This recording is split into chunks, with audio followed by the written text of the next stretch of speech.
Hi, I'm Dennis Moreland with Dennis Moreland Tack, and today we're in Millsap, Texas at Clay John's Cutting Horses. We're going to talk about bridling a horse. It's a very simple little deal if you do everything right. Okay, thank you, Dennis. To start, I like to take the horse and untie him from the fence and get him where he doesn't get in a bind or get nervous when I start to bridle him. And then I'll take that halter and I'll just come back here around his neck with it so that, and buckle it, so that I can still, if he moves away, I can still keep a hold of him a little bit. And then I try to get everything straight in my bridle and in my reins so that when I start to put it on, I'm not fumbling with it or having to, worry my horse. Start by putting that nose through the bridle, by bringing this headstall up to the top. And then I change hands. I get my right hand here and my left hand where I can get the bit, get the horse to take the bit, go over the left ear. I move the foretop out of the way and go over the right ear,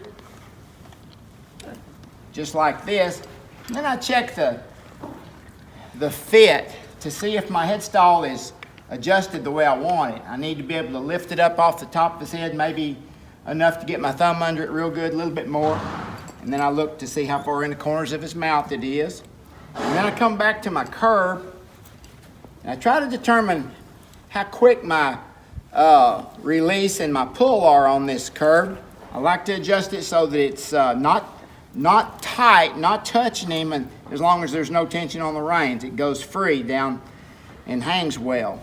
Then I can tell by just testing it first to see when that does take a hold and where my release is. Make sure I've got it the way I want it, so that it's not tight when I'm not riding him or pulling on him, and then it catches at the right time. If it's too loose, the bit comes all the way back and it really does no good. If it's too tight, obviously, there's no release to it, and so I don't get a good response from my command and my release when I'm riding him. So that's kind of how I go about that. And then I just remove the halter and prepare to go on to the next step. I put the rein over the neck and continue to have a little slack in it. I don't want to pull it tight. It'll cause the horse to back up. And then I get this one ready so that when I get on, they're fairly even and not tight, where he can stand perfectly still and not back up or move when I'm getting ready to get on. I like these reins because they have good body and good weight to them, and that horse develops feel between my hand and the bridle.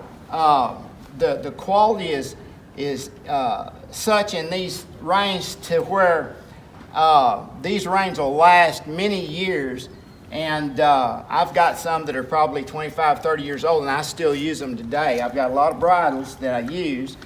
I like these because of the weight, and the horse has a good feel because of the weight, and they'll also hang well.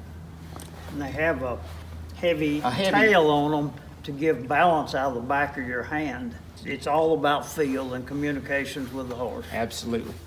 For more tips and to take a look at some of the country's finest handmade tack, log on to dmtack.com.